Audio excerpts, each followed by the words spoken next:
Welcome to the Living the Dream podcast with Curveball. If you believe, you can achieve.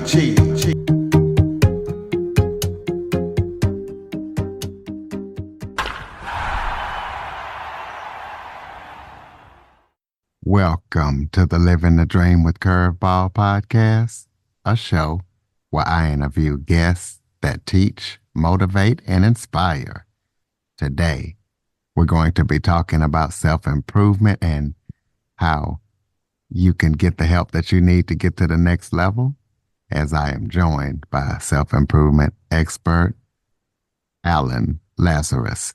Alan has went through a lot of tragedies in his life, but instead of thinking negative about it, he's using it for positive to help others.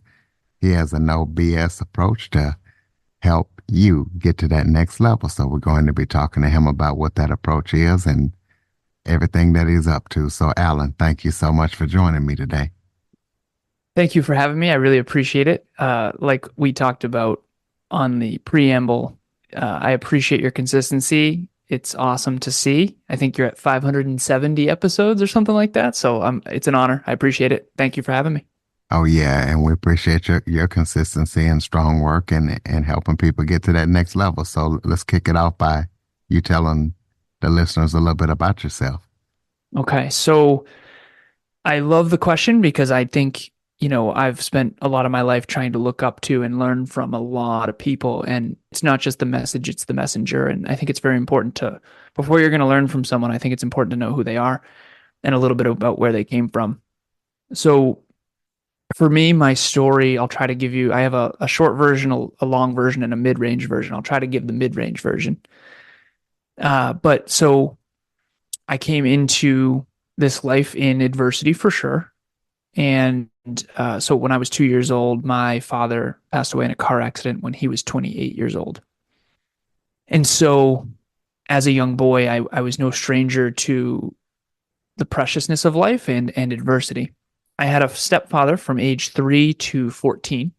As a matter of fact, you asked how to pronounce my last name, and that actually is my stepfather's last name. My real last name, my birth last name, is actually McCorkle. I'm Irish and German, and a lot of people that are Greek and have a Greek last name will often say, "I don't understand how you're the only non-Greek Lazarus I've ever met." But anyways, so my stepfather was Greek. I was given the choice to take his last name when I was 7. And so I did, and we were trying to be sort of a little family there. At age 14, my stepfather left my family, and this is back in the 90s and early 2000s. And at this point, I have a mother and an older sister. And my sister had moved out. She lived with her boyfriend at the time because she was 3 years older than me. So I'm 14, she's 17, she's moved out. Understandable. And my mom and stepdad didn't really get along well. So it was definitely tough times.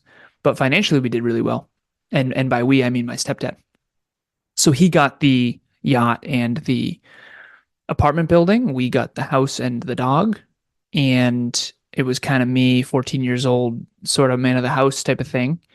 And I went from, Xbox Dreamcast, getting all the, ski trips and, yacht, all that kind of stuff, to basically, I get free lunch at school now because our income is so low and I don't know how I'm going to go to college. And so that was a big wake up call for me. And so I bootstrapped my way through high school. I got straight A's. I got 1B in honors English and got the President's Award, which is an award for academic excellence, and got as many scholarships and financial aid as I possibly could, because fortunately I live in a country that had equal opportunity, and I just wouldn't have been able to go to college otherwise. And so my mom pitched in for college. I got tons of scholarships, tons of financial aid, and then I also took out student loans, and I got to go to my dream school, Worcester Polytechnic Institute. It's kind of like a mini MIT. So I go there and I study computer engineering for 4 years, which is nothing short of absolutely brutal. And then I stayed for my master's in business, and I got my MBA, and I did some soul searching, job hopping. I had a few internships by that point, but at this point I'm very into tech, very nerdy, very math and science. I actually call it STEMBIF, science, technology, engineering, mathematics, business, and finance. And that was kind of and again, I'm 35 now, so most of this is clear to me looking back, even though back then it was not obvious. So I went to LA for a time. I worked at a company called Tyco Safety Products. I worked at iRobot. I worked at Simplex Grinnell. I worked at a company called Sensata Technologies, used to be Texas Instruments, and I did a lot of job hopping, a lot of soul searching. Worked for a company called Oz Development, product engineer, global product manager, all these different roles. And I eventually ended up at a company called Cognex. Cognex, I started an inside sales engineering team. They sold industrial automation equipment into manufacturing facilities all across the world. It's called machine vision equipment. It's kind of like the eyes of a robot, so to speak.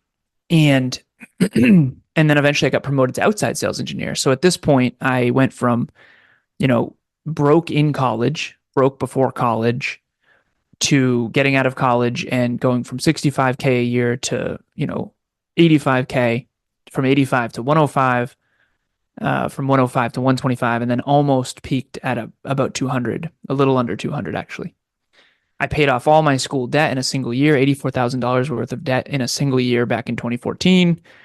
I had no family, no bills, and I put all my money in an investment account, a very large investment account, tech companies, that kind of thing, stocks. And at this point, I'm 26 years old. I've got a beautiful girlfriend. I am a 1% earner globally. I say earner, not net worth, earner globally. And not a 1% earner in the US, because 1% earner in the US is higher than that. But globally, I was. And I had everything I thought that I wanted. I had achieved pretty much everything that I had ever wanted, other than become a Fortune 50 CEO of a tech company like my hero at the time, Steve Jobs. So at this point, I'm 26 years old, and I had what I refer to now as my quarter life crisis.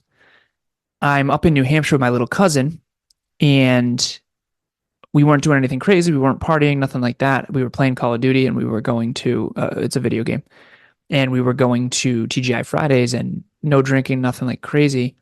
And I look down at the GPS, I look up, and I am on the wrong side of the road. It was back in 2015 or 2016. I think it was 2016. And the snowbanks were covering the yield sign. It was a really bad winter where the snowbanks were covering the signs, and I end up on the wrong side of the road. And in front of me, when I look up, I see what I thought was a Mack truck. Biggest, brightest lights I'd ever seen, right in front of me. And at this point, I thought for certain, this is it. I didn't think there was any possibility that we survived that. And it was definitely a visceral moment for sure. So fortunately, I'm driving a 2004 Volkswagen Passat at the time. I used to call this car the tank. And German engineered steel trap of a car. I'm convinced this car saved my life. Both airbags did deploy. He hurt his knee on the airbag. I hurt my face on the airbag. So physically, we were okay. But mentally, emotionally, and spiritually, I was really rocked by this, because if you recall, my father was 28 when he died in a car accident. And I'm 26 at the time, and I almost just had that happen to me. Same thing. I've seen pictures of my father's car. I saw pictures of my car, and it just wigged me out. It messed me up for sure. But we talk a lot about, PTSD, and that was, I was claustrophobic, and double yellow lines scared me. So I kept getting pulled over because I was on the wrong side of the road, hugging my side of the road too much. Luckily, the police were very kind, and, they understood, because I had just gotten in a bad car accident recently. But what we don't talk about enough is post-traumatic growth. And post-traumatic growth for me was, I was exposed to essentially a world that I had never really understood before or seen before. So now I live by this quote. I wear this True North necklace around my neck at all times. It's this North Star. It's a silver necklace. And I now live by this simple quote that I created back then, which is, you can't see the stars during the day. They're always there, but sometimes it takes the darkness to see clearly that which you simply could not within the light. And so for me, I was deep in the dark, mental, emotional, spiritual pain, regret, questioning who I am, questioning who I was, questioning my choices, questioning what it was all for, questioning if that was it, what would that mean? really existential crisis, meaning of life type of stuff. And I saw two stars I had never seen before. One of them is a book by a woman named Bronnie Ware called The Top 5 Regrets of the Dying. She is a woman from Australia who I've actually interviewed since, which is really cool. But she wrote a book called The Top 5 Regrets of the Dying, and it's built on this concept of she worked in hospice with the terminally ill for 8 years, and she noticed these same patterns of regret in everybody. I wish, I wish, I wish. And to this day, I actually have these flashcards that I've been carrying around. It's actually all tattered and it's actually ripped in half. But essentially, the top 5 regrets of the dying, I still have on a flashcard from all the way back then. And I actually got to interview Bronnie about these. But the number one regret of the dying is I wish I had lived a life true to myself and not what others expected of me. And I didn't understand any of this back in my childhood, but I definitely was seeking approval. I definitely was seeking significance. I definitely was trying to get my stepdad's approval or my mom's approval. You know, there's the whole adage of doctor, lawyer, engineer, failure. And, you know, if you're not one of those three things, you're a failure type of thing from, you know, the parental side. And I now realize that the reason I wasn't really proud of who I was as a man is because I wasn't really carving my own path. And so prior to that car accident, I was focused on achievement from the outside in, but not fulfillment from the inside out. And after that, and the second star that I saw was a TED Talk by Tony Robbins. It's still my favorite TED Talk to this day, regardless of what you think of Tony.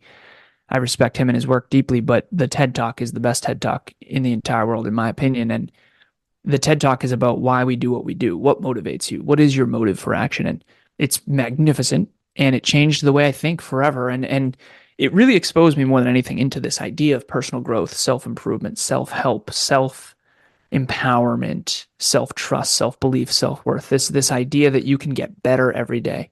And if you do, your life will get better as well. And so rather than being successful from the outside in, I am entirely focused on being successful from the inside out. And so instead of achieving at the expense of my fulfillment, what I focus on is personal growth, contribution, and fulfillment. And then success can be a byproduct of that. And so now, you know, that was when I was 26. I'm now 35. And now 9 years later, I kind of understand. I keep rewatching the movie of my own life over and over and over again. It's kind of like when you see Finding Nemo as an adult versus as a kid, and you realize there's a whole bunch in there that you didn't gather before. And I'm doing that every year with my life. And when you reread a book or rewatch your life or rewatch a movie from a higher awareness, you take more away from it. And for me, I keep doing that year after year with my own life, and I keep understanding this stuff more and more. And I encourage everyone to do the same. So now my focal point is helping people get to the next level of their life, whatever that means. No matter how hard your past has been, you do have a spotless future, and you can start making new choices today. And honestly, the more you learn, the more you grow, the more you have a responsibility to make positive choices. And so I used to be someone who was emotionally immature, didn't make good choices, you know, had tons of regrets. And now I try to learn from my regrets, and you know, I think regret and fulfillment are the best teachers. And so that's kind of my life now is, you know, how do I help empower other people to live lives true to themselves and design a life and a business that they love? And even though it's really challenging, it can be deeply meaningful. And I think that's what I'll end the story with, which is my life has been tons of adversity. I mean, a lot of adversity, not just my father's death, but my mom and stepdad didn't get along. And it's just been a ton of adversity. And despite all the adversity, it's been extremely meaningful. And I've fortunately found a way to come out smarter and stronger on the other end. And I think that that's all we can do. At least that's my belief. Well, explain what peak performance is, and how listeners can practice peak performance and use it in their lives. So peak performance comes from this idea that, so I want to make sure everyone's aware of this before I go down this. I'm a computer engineer, so forgive me for my mathematical scientific thinking. I think there's 4 modalities of thinking, and mine is numbers and graphs. So I picture a graph with an X and Y axis, and I picture an upside down horseshoe, which is known as a hyperbole, and a parabola rather, parabola. And at the top of it is a peak, a maximum point. And all of us, if we remember math class, we remember there's a max point. So peak performance is this idea of what's called an optimal stopping problem. And an optimal stopping problem, the coolest way I know how to explain it is if you put the nachos in for 3 minutes, they burn. If you put them in for 1 minute, the cheese isn't melted. So the optimal point is 2 minutes. So everything in life, what is a good decision, right? How do you even know if you make a good decision? It's that philosophical question of, well, murder's bad, but if someone's attacking your kid, then murder is suddenly okay. So the point that I'm making is, people say do the right thing, but who can do the right thing at the right time, in the right amount, for the right reason, toward the right means, in the right way, with the right approach? And Aristotle contemplates that. And essentially that's what an optimal stopping problem is what is the optimal amount to put the nachos in? What is the optimal point to park when you're headed to a concert where you get as close to the venue as possible, but there's still an open spot? And so everything is this Goldilocks, too much, too little dance. Are you too confident? Are you not confident enough? Right? If you're too confident, you're arrogant. If you're not confident enough, you're docile and timid. So everything, when it comes to peak performance, everything comes to that same idea of an optimal stopping problem. Peak performance is sort of a micro and macro understanding of how do I find that max point in all the decisions that I make in my life, knowing that I never actually find that max point. And if you think about any debate anyone's ever had about anything, you got Republican and Democrat, and you've got all these different debates. What we're really supposed to be trying to do, I think, is finding the happy medium optimal point that is best for everyone. And it's this weird duality where you can only optimize for one thing at a time, but yet you have to take into consideration everyone.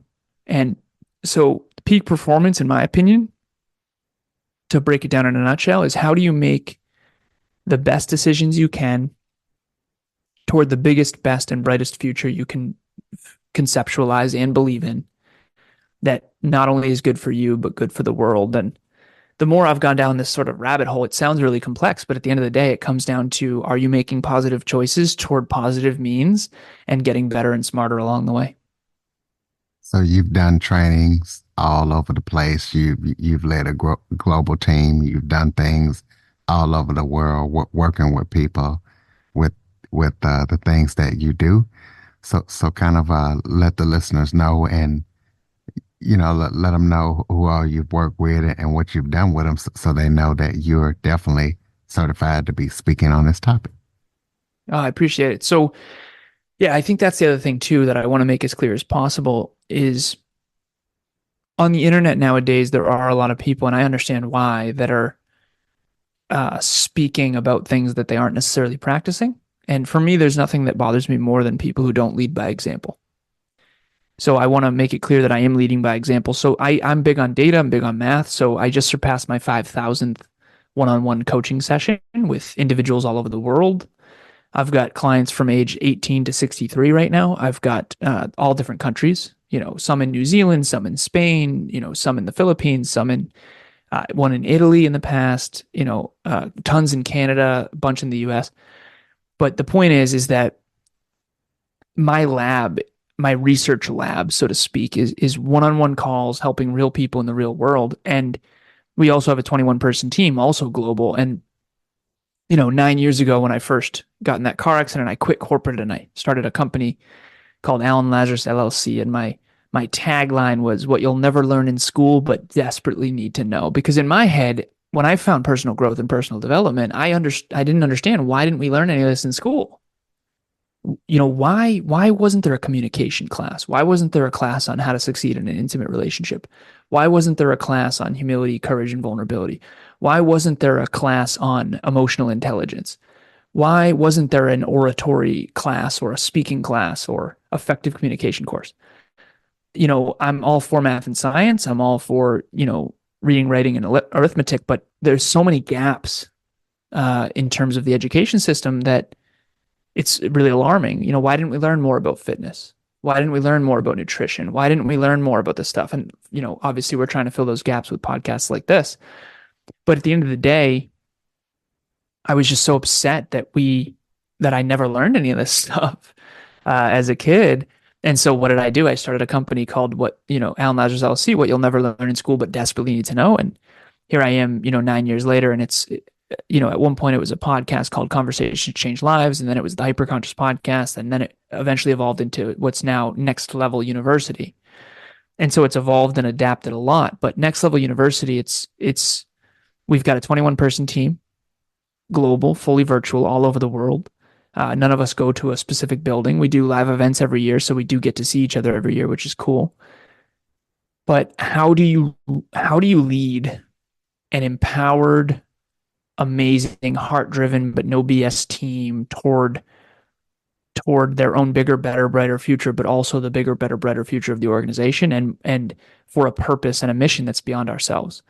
And that's really a leadership question ultimately. But what I will say that I think is important for anyone listening, I'm not just talking.